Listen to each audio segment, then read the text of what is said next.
신약성경 마가복음 16장 1절부터 4절까지 말씀 우리 함께 마음을 합하여 읽도록 하겠습니다. 바리새인과 사두개인들이 와서 예수를 시험하여 하늘로부터 오늘 표적 보이기를 청하니 예수께서 대답하여 이르시되 너희가 저녁에 하늘이 붉으면 날이 좋겠다 하고 아침에 하늘이 붉고 흐리면 오늘은 날이 굳겠다 하나니 너희가 날씨는 분별할 줄 알면서 시대의 표적은 분별할 수 없느냐. 악하고 음란한 세대가 표적을 구하나 요나의 표적밖에는 보여줄 표적이 없느니라 하시고 그들을 떠나가시니라. 아멘. 네, 오늘은 유혹 이겨내기 네 번째로 유행 바라기라는 주제로 함께 저와 여러분 설교를 나누기 원합니다. 요행이라는 것은 행운을 바라는 것이죠. 갑작스럽게 내 삶 가운데 어떠한 알 수 없는 행복이나 행운이 뚝 하고 떨어지는 것을 우리는 요행을 바란다 라고 그렇게 이야기를 합니다. 길을 가다가 심심풀이로 산 로또가 당첨이 된다든지 아니면 길을 가다가 우연히 10,000원짜리 지폐를 줍는다든지 우리는 매우 희박한 확률로 일어날 이러한 일들을 이따금씩은 기대하며 살아갑니다. 물론 이러한 상상 자체를 하는 것이 잘못되었다라고 생각하지는 않습니다.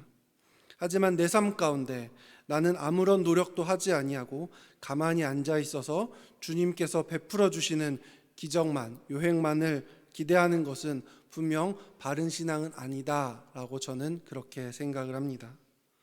우리가 함께 읽은 오늘 본문도 그와 같습니다.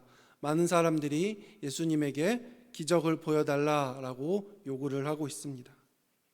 분명 성경에도 많은 기적들이 있습니다. 모세가 손을 들면 홍해가 갈라지기도 했고 예수님이 가시는 곳마다 아픈 병자가 낫고 때로는 죽은 사람도 살아나기도 하였습니다.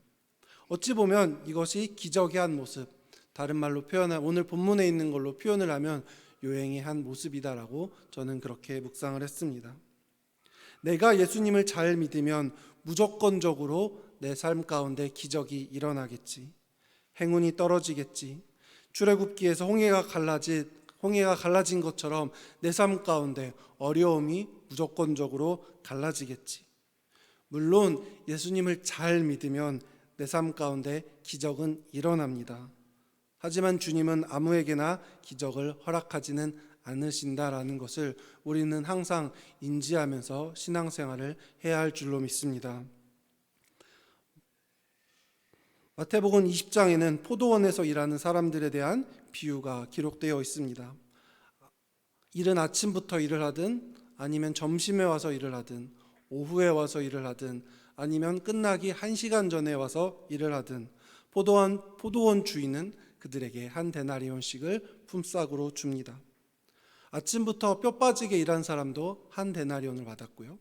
그리고 1시간 일한 사람도 같은 값을 받았습니다. 그러자 아침에 온 사람들이 따집니다. 주인이시여, 나는 하루 종일 일했는데 왜 1시간 동안 일한 사람들과 품삯이 같습니까? 라고 따집니다. 하지만 주인은 이야기합니다. 내가 너와 처음부터 그렇게 약속을 하지 않았느냐? 왜 여기서 불평불만을 하느냐? 이것이 나의 뜻이다 라고 이야기하였을 때 하루 종일 일한 종들은 아무런 말도 하지 못하였습니다. 어찌 보면 이 이야기가 오늘 우리가 기억해야 할 일이 아닌가 저는 그렇게 묵상을 해보았습니다. 내가 오래 신앙생활했다고, 신앙의 연수가 길다고, 나의 직분이 높다고 내 삶 가운데 더 많은 기적을 기대한다는 것, 더 많은 유행을 기대한다는 것은 마태복음 20장에 나와 있는 이 포도원의 이야기와 전혀 다를 것이 없다라고 저는 그렇게 생각을 합니다. 내 삶 가운데 일어나는 여러 가지 기적은 내가 예수님을 단순히 오래 믿었다고 해서 나타나는 것이 아닙니다. 내가 교회의 직분이 높다고 해서 일어나는 것이 아니다라는 뜻입니다. 장로라고 해서 내 삶이 평탄한 것이 아니고 일반 성도라고 해서 내 삶이 어려운 것이 절대 아닙니다. 직분이 높고 신앙의 연수가 오래되었기 때문에 일반 성도보다 더 많은 시간을 주님께 할애하였고 봉사하였고 더 많은 물질을 주님께 올려드렸으며 더 많은 시간을 주님께 예배를 드렸기 때문에 주님께서 주시는 복을 체험할 가능성, 경우의 수가 많은 것이지 단순히 오래 믿었다고, 직분이 높다고 무조건적으로 하나님이 주시는 복을 경험할 수는 없는 것입니다. 아무리 교회 직분이 높다고 하더라도 성도보다 못한 신앙을 가지고 있는 사람들도 있으며, 신앙의 연수가 길다고 하여도 초신자보다 못한 마음가짐을 가지고 있는 분들도 분명히 계십니다. 그러기에 성경에서는 신앙인들이 가만히 앉아서 요행을 바라는 것은 옳지 못하다라고 이야기를 하는 것입니다. 그래서 오늘 본문에서도 많은 사람들이 예수님에게 기적을 보여달라라고 이야기를 합니다. 마태복음 16장 1절, 바리새인과 사두개인들이 와서 예수를 시험하여 하늘로부터 오는 표적 보이기를 청하니. 사두개인들과 바리새인들이 기적을 청하는 이유는 간단합니다.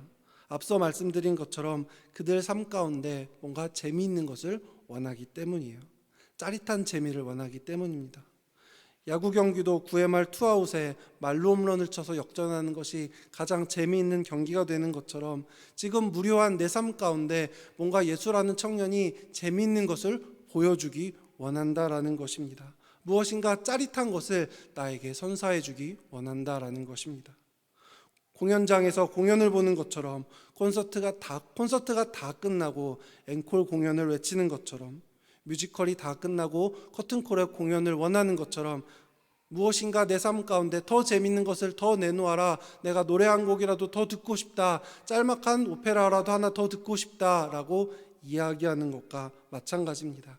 예수라는 청년아, 내 삶이 지금 너무나 무료한데 무엇인가 나를 재밌게 하는 거 하나만 꺼내보아라, 내 삶이 너무 팍팍한데 재밌는 거 하나를 나한테 꺼내보아라 라고 이야기하는 것입니다. 2000년대 초반까지만 하더라도 이러한 것이 우리 교회 안에도 자리 잡고 있었습니다. 지금은 이러한 생각이 많이 사라졌는데요. 예전에는 교회에서 부흥회가 열리면 부흥회 가운데 방언 받으면 성령 받은 것이라고, 또한 눈물 흘리면서 기도하면 은혜 받은 것이라고 그렇게 생각을 많이 하였습니다. 내가 부흥회 가운데 눈물 흘리면서 기도하지 못하고 이번 부흥회 때 방언을 받지 못하면 에이, 이번 부흥회 별로였네, 이번 부흥회 강사 별로였어 라고 분명히 한두 번은 생각해 보셨을 겁니다. 무엇인가 자꾸 외적으로 드러나는 것만 추구했던 우리의 모습이 분명히 있을 것입니다. 겉으로 드러나는 이러한 외적인 신앙의 현상들을 우리는 쫓아서 신앙생활할 때가 분명히 있었습니다. 바리새인들이 그랬던 것처럼, 서기관들이 그랬던 것처럼 우리를 흥분시키고 짜릿하게 만드는 이러한 요소들을 우리는 사모했던 적이 있습니다. 그런데 우리가 생각해 보아야 할 것은, 이러한 기적은 절대 우연히 일어나지 않는다라는 것을 우리는 인지해야 합니다. 성경에서도 보면 예수님 말씀 한마디에 기적이 생겨난 것처럼 보일 수도 있겠지만, 사실은 그 기적이 일어나기 위해 얼마나 많은 사람들이 예수님 말에 순종했는지 그것을 살펴볼 필요가 있는 것입니다. 성경에 나와 있는 몇 가지 기적을 예로 들어보겠습니다. 구약에 보면 출애굽한 사람들이 모세에게 반기를 드렸다가 모두 불뱀에 물려 죽게 생긴 사건이 있습니다. 민수기 21장 6절, 여호와께서 불뱀들을 백성 중에 보내어 백성을 물게 하심으로 이스라엘 백성 중에 죽은 자가 많은지라. 하나님은 이러한 가운데 기적을 선포하셨습니다. 민수기 21장 8절, 여호와께서 모세에게 이르시되 불뱀을 만들어 장대 위에 매달아라, 물린 자마다 그것을 보면 살리라. 하나님은 말씀하셨습니다. 저 장대에 불뱀 모양을 만들고 그것을 보는 자는 다 살아날 것이다 라고 하나님은 말씀하셨습니다. 상식적으로 생각해 보면 참 말이 안 되는 이야기죠. 뱀에게 물렸으면 의원을 찾아가거나, 의원이 없다면 어떻게 해서든지라도 독을 빼내는 것이 맞는 치료 방법입니다. 그저 장대 하나 바라본다고 뱀에게 물린 사람이 살아날 수는 없는 것입니다. 하지만 우리가 잘 아는 것처럼 이렇게 하나님 말씀에 순종한 사람들은 기적을 경험했습니다.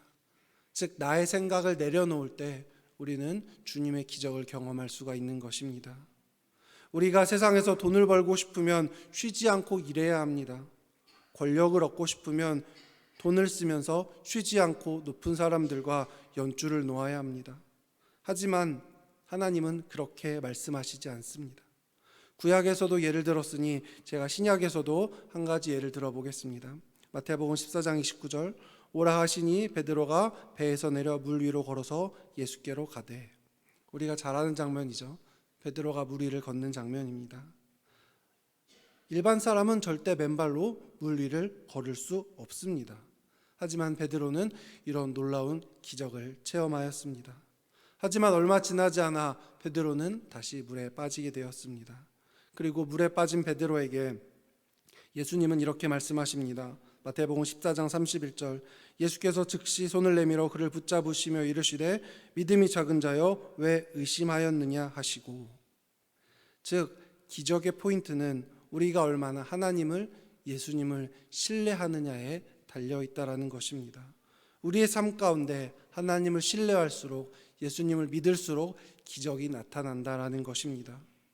예수님의 기적 가운데 우리가 물음표를 가지게 된다면 그 기적은 즉시 중단되어 버리고 맙니다. 또한 단순히 우리의 삶의 윤택함을 위해서 기적을 바라고 요행을 바란다면 우리의 삶 가운데 절대 기적은 일어나지 않습니다. 내 삶 가운데 기적이 일어나야 하는 이유가 내가 배부르고 잘 먹고 잘 살기 위해서 기적을 바란다면 하나님은 절대 기적을 내 삶 가운데 허락하지 않으십니다. 예수님을 신뢰하는 사람이 단순히 내 삶의 윤택함을 위해서 기적을 요구하겠습니까? 아니죠. 예수님을 신뢰하는 사람이라면 단순히 내 삶 가운데 윤택함이 아니라 하나님의 일을 감당하는데 그것을 위해서 많은 기적을 요구할 것입니다. 내가 건강해져야 하는 이유는 더 많이 교회에 봉사하기 위해서 건강해져야 합니다. 이런 사람들에게 하나님은 기적을 선포하실 것입니다. 내가 돈이 많아져야 하는 이유는 어려운 목사님들, 어려운 선교사님들을 돕기 위해서 저는 부자가 되어야 합니다 라고 고백하는 사람들에게 주님은 물질의 복을 허락하실 것입니다. 단순히 내가 잘 먹고 잘 살기 위해서 요행을 바라는 것은 하나님이 원하시는 모습이 절대 아니라고 저는 그렇게 생각합니다. 그리고 이러한 사람들에게 예수님은 단호하게 말씀하십니다. 마태복음 16장 4절, 악하고 음란한 세대가 표적을 구하나 요나의 표적밖에는 보여줄 표적이 없느니라 하시고 그들을 떠나가시니라. 이 말이 무슨 뜻입니까? 여러분, 요나의 표적이 무엇입니까? 니느웨로 가라는 하나님의 명령을 무시하고 다시스로 도망갔다가 물고기 뱃속에 있다가 니느웨로 가게 돼서 니느웨 백성들이 회개하는 역사가 바로 요나의 기적 아닙니까? 요나의 표적 아니겠습니까? 요나의 관점으로는 회개라고는 거리가 멀어 보이는 사람들이 회개했다, 이것이 바로 기적이다라는 것입니다. 즉 예수님은 말씀하시는 것입니다. 지금 마음이 강팍한 너희들이 회개하는 것이 내가 보여줄 수 있는 기적이다라는 것입니다. 너네들이 자꾸만 기적을 요구하는데 나는 더 이상 기적을 보여줄 수가 없다. 너네들이 회개를 해라 라고 예수님은 그들에게 말씀하시는 겁니다.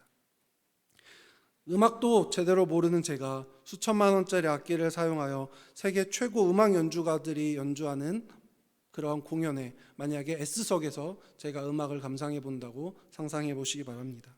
저에게는 그렇게 큰 감동을 주지 못합니다. 잔잔한 음율 가운데 제가 꾸벅꾸벅 졸거나 하품하지 않으면 다행일 것입니다. 차라리 제가 컴퓨터로 좋아하는 찬양을 듣는 것이 저에게는 더 큰 감동이 될 것입니다.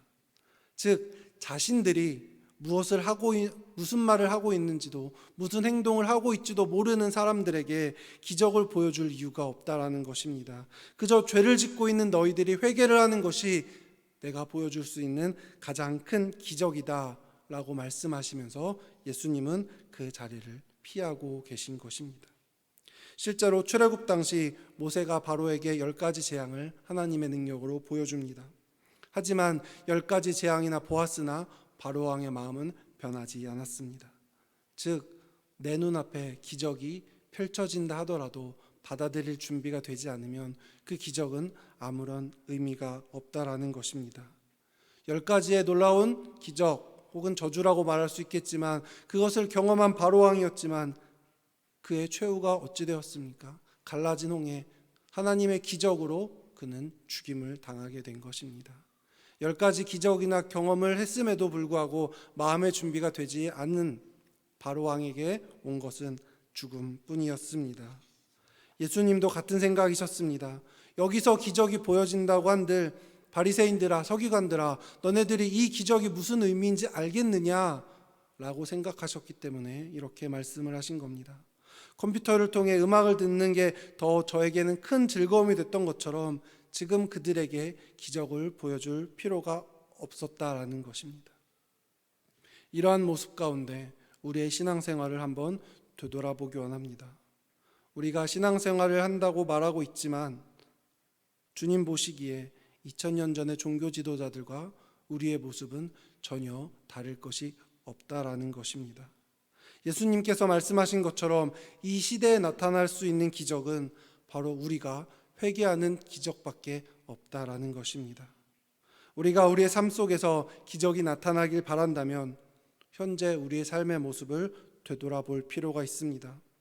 앞서 말씀드린 것처럼 광야에서 말도 안 되는 치료 방법이었지만 모세의 입에서 나온 방법으로 목숨을 구했던 이스라엘 사람들처럼, 물 위를 걷는 것이 말도 되지 않았지만 예수님 말씀에 순종하여 잠시나마 기적을 체험했던 베드로처럼, 하나님 말씀에 우리는 우리의 생각을 내려놓지 않으면 우리는 기적을 체험할 수 없는 것입니다. 우리가 세상 가운데 주님 주시는 기적을 체험하는 방법, 우리의 생각을 내려놓는 것입니다. 그리고 주님의 음성에 귀를 기울이는 것입니다.